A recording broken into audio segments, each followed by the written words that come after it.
Welcome, everyone, to the US Web Design System Monthly Call for November of 2023, where next week we celebrate Thanksgiving, represented with this USWDS logo in shades of brown and orange. Slide 2. My name is Dan Williams, he, him, and I'm the USWDS product lead. And here on screen is my avatar, dark hair, blue sweater, collared shirt. Today, my physical self is trying to match some of the fall colors in the USWDS logo, wearing a black and white checked shirt, dark orange sweatshirt, about USWDS orange 60V, brown pants, gold 60, but bright green socks, approximately green cool 40V. As Jeannie mentioned, we are recording this call, and I'm happy to say we're making progress on sharing the recordings of these monthly calls publicly. Digitalgov has been able to prepare and publish videos for the last year of monthly calls, and going forward, we expect to have video for each month's call available pretty soon after the date of the call. I'll have a little more to announce about monthly call videos a little later. But anyway, we'll be posting links and references into the chat as we go along. And I encourage you to ask questions in the chat at any time. If any member of our team can answer your question in the chat, we'll do so. Otherwise, there'll be some time, definitely be some time, this time for questions and answers at the end of the hour. Also, be sure to introduce yourself in the chat as well. It's nice to know who's here, and it's good to have you here today. For those of you who find that chat distracting, you're welcome to close or hide the chat window during the main presentation.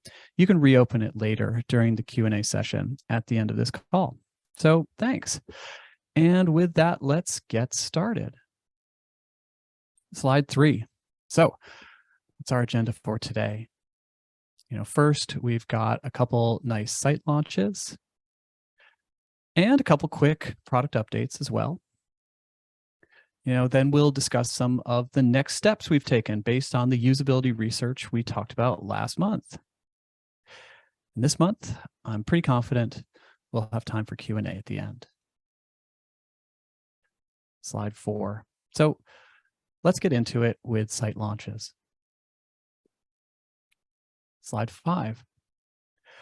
So here's NCA 2023.globalchange.gov. This is the home of the 5th National Climate Assessment. The National Climate Assessment is the U.S. government's preeminent report on climate change impacts and their risks and responses. It's a congressionally mandated interagency effort that provides the scientific foundation to support informed decision-making across the United States. The homepage shows a custom USWDS site with the Gov banner and a large hero image with 2 people working to install a solar panel in a rural setting.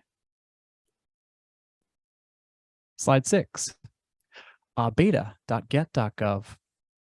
This is a new beta site for get.gov, a home of domain registration and management for the .gov top-level domain, or TLD. Federal, state, local, tribal, and other recognized U.S. governments are eligible for a .gov TLD. The homepage for get.gov's beta site shows a classic USWDS site in shades of blue with the text, "It should be easy to identify governments on the internet," and a large Gov logo with a check mark, as well as an important alert at the top of the page that tells folks that this is a beta site for testing only and not meant for entering real data yet. So folks, check out this beta site, but use the regular get.gov site for managing your .gov domains.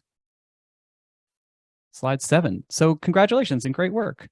Be sure to let our team know when a new site launches, either with an email or a note on the USWDS public Slack channel. Slide 8.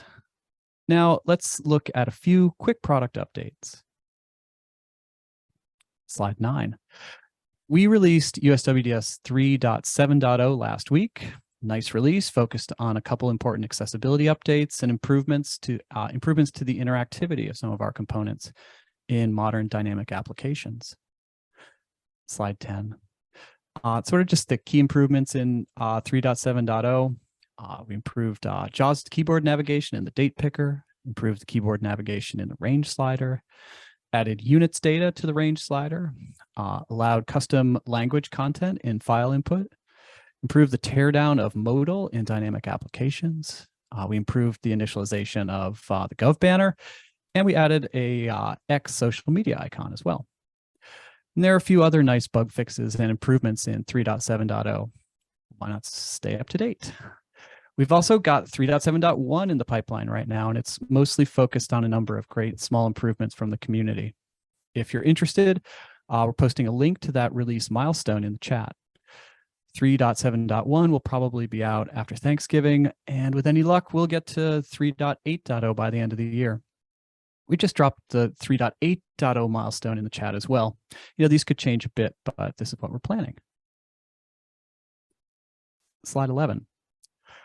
Also, out tomorrow, it'll be the first minor release for USWDS Compile, a little application that allows projects to quickly and consistently compile USWDS style sheets. USWDS Compile is now up to version 1.1. Slide 12. So what's new in USWDS Compile 1.1? Well, just a couple quick things, but we fixed an annoying bug that resulted in incorrect source map references and paths. And if you've ever tried to track down the source of a CSS rule, you'll appreciate this fix. And we also added support for the PNPM package manager. We updated a couple small things under the hood that lets projects that use PNPM properly find USWDS source packages and compile. And that's USWDS Compile 1.1.0 out tomorrow. Slide 13.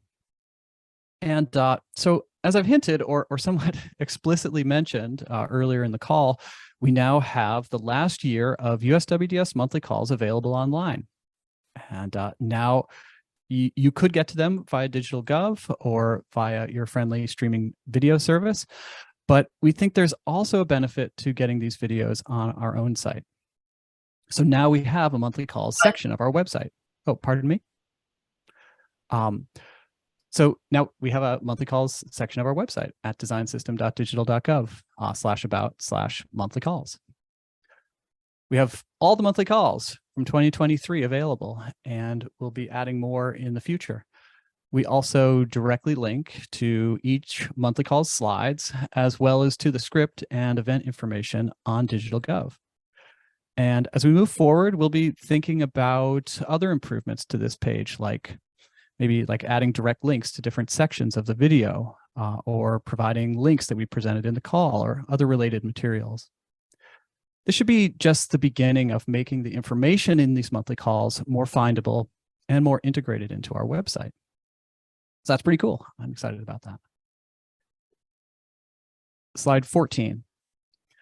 And finally, as you know, sometimes the third Thursday of the month is earlier or later in the month. And next month, it falls about pretty much as late as it can fall on December 21st. As the snowflakes on this slide imply, this is a little bit too far into holiday season. In fact, this would place the monthly call on the winter solstice itself. So we're not going to have a December monthly call this year. And that means that this monthly call will be the last of the year. End of 2023. How about that? And so slide 15, that was all the product updates. We can get on to what we're here to talk about today. So last month, we talked about what we've been doing to operationalize usability research at the design system. This month, we're going to get into the next steps in that process, how we're applying what we learned, how we're trying to make our next round of usability research even more effective, and how we're sharing and addressing our research findings. Slide 16. So as a quick recap, consistent ongoing research has been hard for us over time. We've had a hodgepodge of research activities, some testing with peers, some testing with the general public, user acceptance testing, and ongoing feedback and issues that we collect via GitHub, but nothing really consistent. Slide 17. And while we've made lots of improvements based on what we've learned via all of those research activities and what we've learned from you via GitHub, Slack, and email, we still need to be more proactive. There's no real replacement for ongoing usability research with real people and we needed to really build and develop those muscles. Slide 18. We needed help with, to some degree, what you might call research ops, research operations, or all of the activities that support the actual doing of research. These are things like understanding how to handle recruitment, compensation, personal information. You might think that these are kind of small things, but they're definitely not. And they're the kinds of things that actually prevent research from happening. So we got some help from our colleagues at 10X here at GSA, who were researching their own research ops solutions. They helped us answer these questions, and I'm hopeful that we'll be able to check back in with their work sometime in the future and find that their experience with us is helping them understand some common solutions that might help other teams as well. We're sharing what we learned, but we think there's probably more to come on that research ops angle. Slide 19. And so that work with 10X really helped push us over the line and get started, specifically testing our components with people with disabilities, starting with people with visual impairments. We think that a focus on usability with people with disabilities is the right move, and that if we can make good decisions for people who use assistive tech and for people for whom it can be harder to successfully navigate and use our sites, then we're setting ourselves up to make good decisions for the broadest possible audience. Slide 20. So what components did we test in our first round of testing? We looked at accordion, character count, combo box, date picker, file input, input mask, step indicator, and validation.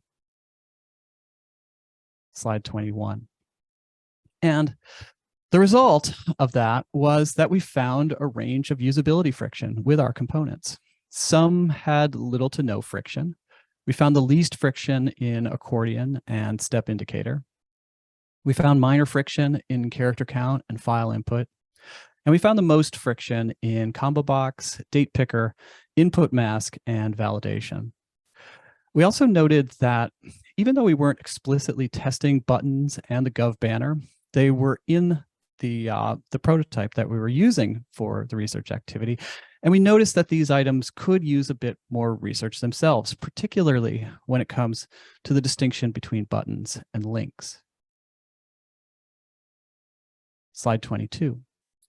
And if you want to get into the details of what we found, that was what we talked about mostly last month. So you can just head over to our new monthly calls page over at designsystem.digital.gov/about/monthly calls. So today we're going to talk more about the next steps and applying what we've learned. Slide 23. To do that, I'd like to introduce Jacline Contrino, contractor and UX researcher on the USWDS core team. So Jacline, take it away. All right, thanks, Dan. Hi, everyone. This is Jacline, she, her. I'm a white woman with shoulder length brown hair and also wearing like a pumpkin colored sweater with black stripes. So I think Dan and I are both feeling the fall vibes today. But let's pick up where we left off last month. Slide 24. So I have just a few more things to share from our last round of usability testing. So the last time we met, I spoke about how some issues needed more research, with one being how there was some participant confusion with the banner component. So one person had confused it for a header, thinking that it was a way to navigate the site. She said, I was thinking it might be more menu options, because usually any buttons that are collapsed at the top of the page like that are usually menu navigation things. Another person commented on how it was labeled as a button, but it didn't look like a button. Instead, she said it looked more like a link and a drop-down or a combo box. So that was a little confusing to her. Slide 25. Finally, another thing that came up is that we learned that sometimes people, especially those with low vision, might have external plugins installed on their computer to really customize their environment, such as special forced colors and high contrast plugins. So this made some elements in the prototype completely disappear visually. When we found out she was using a lot of extensions that affected how things display, it was a good learning experience that it's important to ask more detailed questions about users' tech setup and just to keep those things in mind. Slide 26. Okay, so I presented all of the findings to the USWDS core team along with my recommendations. We unfortunately don't have time to cover what my recommendations are today, but as Anne will discuss later, we published a complete research findings report for this round of usability research. We also discussed these findings as a team, and then the next step was to make sure we could take some action. So we began creating GitHub issues. Slide 27. We started by creating one issue per component that consolidated all of the findings. So for example, for date picker, there were several findings, such as the keyboard controls did not work as users expected, that some users preferred to manually type in dates or use memorable date picker for dropdowns, that one user had trouble tabbing to the date picker calendar icon, and also a finding around lack of error feedback. So the screenshot on this slide shows the date picker issue where we listed all of these findings. We also linked video clips in the issues so developers can more fully understand contextual information or make more sense of what users were expecting or experiencing, forgive me. Slide 28. Then we met as a team to discuss each component and further broke down those consolidated issues into individual issues for every finding. So in the screenshot on this slide, we're showing the specific finding for date picker that a user had difficulty tabbing to a calendar icon. So after trying to replicate the issue, we discovered that the actual issue appears to be that the focus indicator is not visible around the calendar icon in high contrast mode. This was another one of those special forced colors plugin issues. So this breaking down into bite-sized chunks of work for each finding will hopefully make it easier for us to track and tackle what needs to be improved in a reasonable amount of time. Slide 29.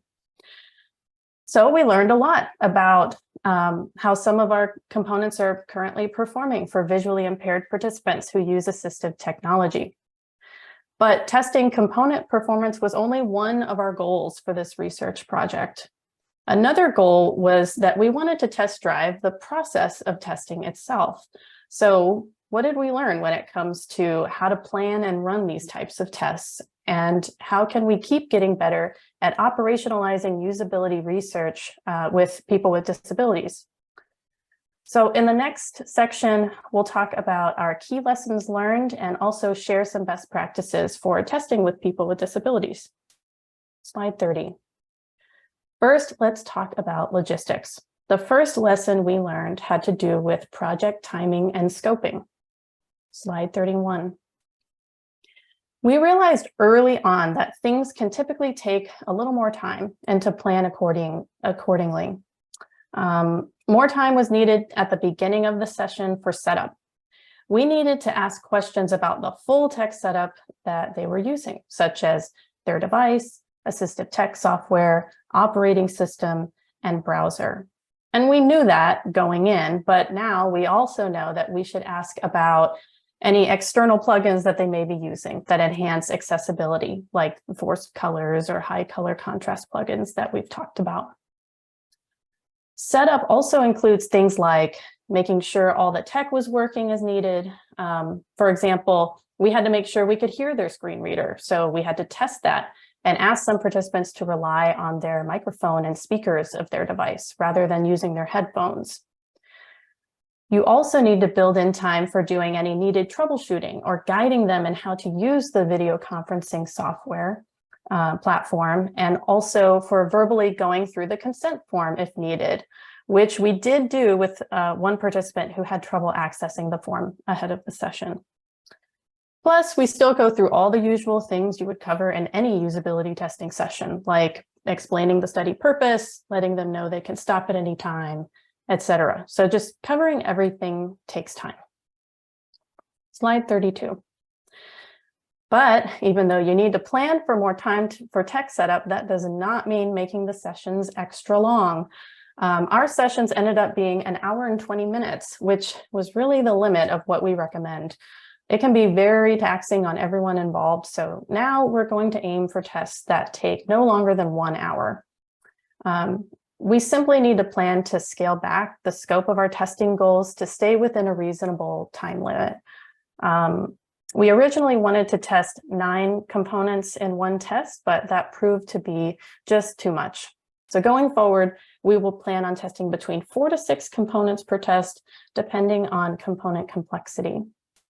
Slide 33.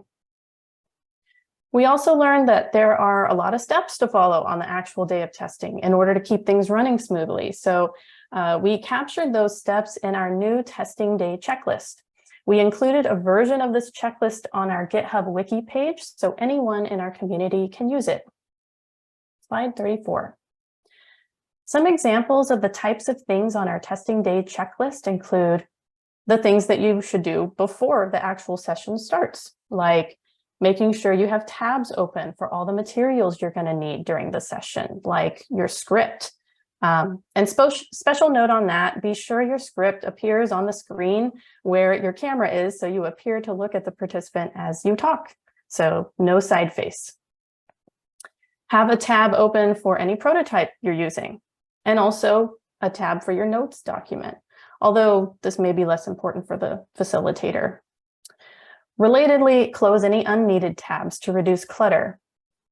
Be sure the waiting room for the meeting is enabled if applicable. Start the meeting at least 5 minutes before the session is scheduled to start. And right before you start the session, mute all notifications. So these are just some examples. We also have steps for what to do during the session as well. And again, this testing day checklist is currently available in our GitHub wiki. Slide 35. Another major area for lessons learned had to do with ethical practices and how to protect participants. Slide 36. First, let's talk about protecting personally identifiable information, or PII. So it simply wasn't important for us to see or record participants' faces or names. And in fact, it created more work for us since we had to later go back into the recordings to blur out faces, names, and other PII in order to protect users' privacy. So we found ways to make protecting users' privacy easier. We became familiar with the settings in the video conferencing software. For example, we set it to not display the participant's name in the recording. Also, we allowed participants to keep their camera turned off, and also let them know ahead of time in our emails that they are welcome to keep their camera turned off. And one participant chose to use a dog avatar instead, and it was great. So imagine testing with a floppy-eared dog in a hoodie. So needless to say, it made for a very interesting and delightful session. Slide 37. So we also learned to be mindful of how certain tasks might infringe on participants' privacy. So we originally tasked participants with uploading a file from their computer in order to test our file input component. But it didn't feel right recording their screen as they navigated their computer's files. So we nixed that task from later sessions. Also, it's important to ask participants to close or minimize any tabs or windows that they don't want recorded. Slide 38. The last point to make for protecting participants has to do with helping them feel assured that their participation is truly voluntary. So we let them know about how compensation works at the beginning of the session, and that they can stop participation at any time for any reason and still receive full compensation. So we hoped that this would just help them feel empowered to stop at any time without fear of forfeiting any compensation. Slide 39. Finally, we will aim to test with a more real-world scenario next time. So the zombie apocalypse scenario was created because we were testing a form in a disaster preparedness scenario, and we didn't want it to be too real world, so it had to clearly be fake. At the same time, we found that although most participants were delighted by the scenario, it was not well received by some, and it served as a bit of a distraction. So going forward, we'll try to find the right balance between too real and too fake. Slide 40. So those were some of the big lessons learned for us after doing this round of testing. So now we wanted to spend a little time talking about general best practices for testing with participants with disabilities, in case it's helpful for any of you who might be thinking about or planning on doing testing with visually impaired participants. Slide 41. First, make sure you do baseline manual accessibility testing before testing with real users. Manual testing allows you to catch any glaring issues ahead of time, and you don't end up spending participants' time discovering something you could have caught on your own. This also frees up some space in the usability testing session to reveal more nuanced or unexpected issues. Slide 42. Next, to better ensure that things will run smoothly, be sure you run a pilot test with a colleague that has access to the assistive tech that your participants might be using to work out any kinks before the real thing. As I mentioned earlier, tech prep and careful logistics planning is a must. So although a pilot test won't catch everything, since there's so many different combinations of technology configurations that your participants may have, the pilot test will still help you get some good practice in and help you identify any unforeseen things to plan for or keep in mind, especially if you're new to testing with visually impaired participants. Slide 43. Honor participant preferences. So allow participants to use their own equipment and avoid asking them to change their configurations. So users of assistive tech often have their configurations the way they want. For instance, seasoned users of screen readers may have the speed rate turned high, making it difficult for the researcher to understand it. But asking them to change it will affect the authenticity of their experience using your prototype, and therefore could confound your data. It could also just be unnatural and frustrating for the participants, so instead, ask clarifying questions if you couldn't catch what the screen reader said, or ask them to repeat an action if it's important to hear or understand the screen reader in the moment. And remember that you're likely going to be recording the session, so you can always review the recording for anything you missed later. Slide 44. Another point that might seem obvious, but is worth mentioning, is to make sure to use accessible technology to conduct the test. And also ensure any materials you send to the participants are accessible, such as the informed consent form. Slide 45. Also, it's generally a good idea to use high fidelity prototypes for participants that use screen readers, since they rely on code to tell the user what's on the page. So low to medium fidelity prototypes are generally harder to test with on screen readers. Slide 46. Finally, be mindful of energy levels and allow participants to take as many breaks as needed and end the session early if appropriate. So this also ties in with what we were saying earlier about appropriately scoping the test so you don't try to do too much and have the session take too long. Slide 47. And that about covers what I wanted to share with you all about today about what we've learned from our latest round of usability testing, as well as some of the best practices for doing this type of testing with participants with disabilities, particularly visual impairments.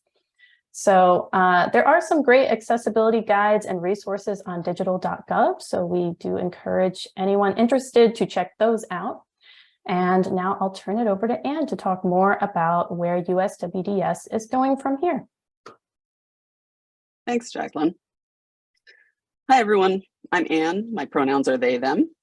In the interest of inclusion and accessibility, I'm a white person with short brown hair and small brown glasses and a blue shirt. And I'm the US Web Design Systems Experience Design Lead. Slide 49. So now that we've started down the right track and done this round of testing with assistive technology users, worked with 10X to inform our research operations and contribute to their work on research ops, synthesized this research and produced findings, and started putting those into GitHub issues to get done, as well as learning about how to work with assistive technology users. What's next? Slide 50. Well, this goes back to maturing our process. Each time we try something new and adopt it in an ongoing way, we mature how we operate. So we're showing how we do this so that you can understand that we're growing and improving just like you and your team might be. Slide 51. But in our case, as I've said before, our process is part of our product. Slide 52. Our process being part of our product feeds into the fact that as a design system, we're not just a commonality machine, but a change machine. If any of what we do helps you, you can do it too. So we hope to publish more information to help make that easier for you. Slide 53. And it supports our Polestar, which again supports our mission and vision, all of which we've discussed in September, which is to say, helping your teams align, design, and keep your sites and services up to date. Slide 54. But practically speaking, what are we doing? Slide 55. We're adding a new page for research participant recruitment about how we listen to the public and who we'd like to reach right now and how to get in touch. We can send this to show what we do and communicate who we may be looking for next, along with how it works for participants.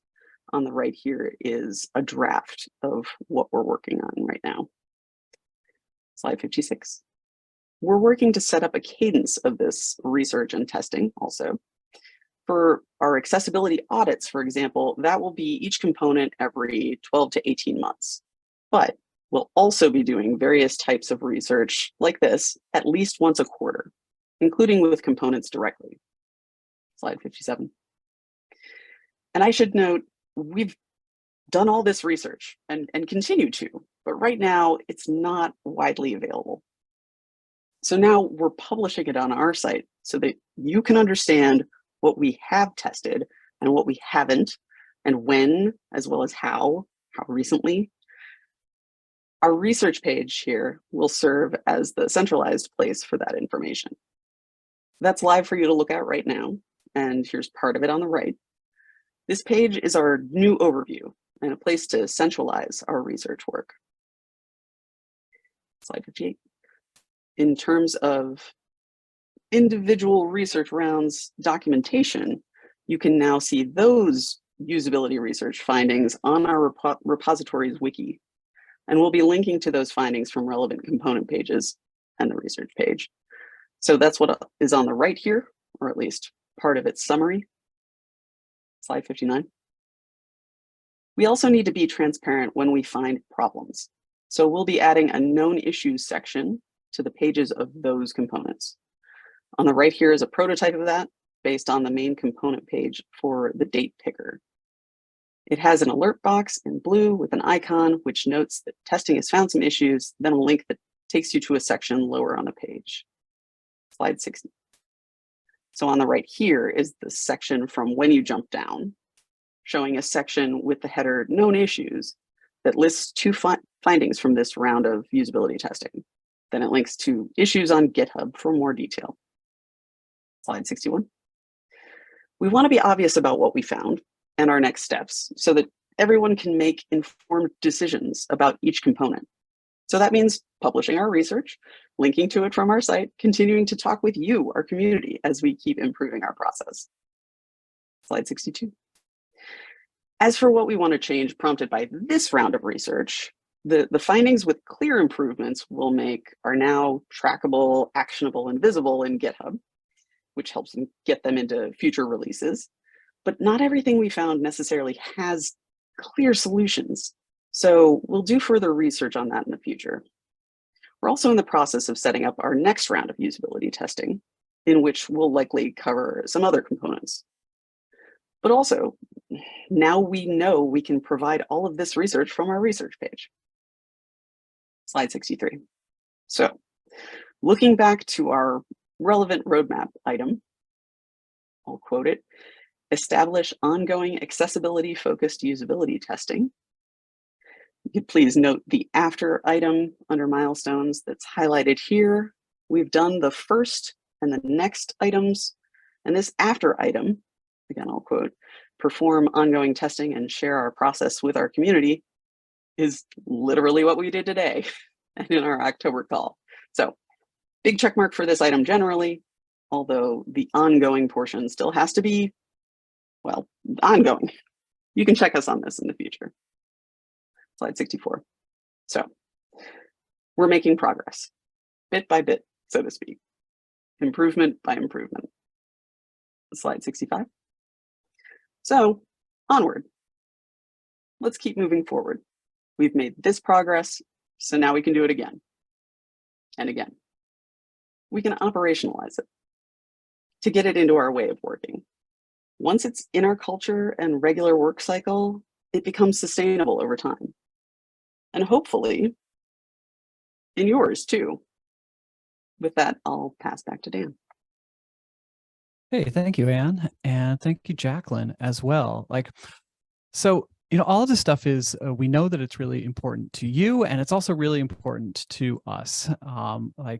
Being able to get on these sort of continuous research cycles, being able to perform the research, synthesize the research, publish the research findings, connect the research to issues, address those issues, keep all of that process moving, and to keep everyone up to speed with where we are and what we're doing is a big part of our sort of the maturation of our process.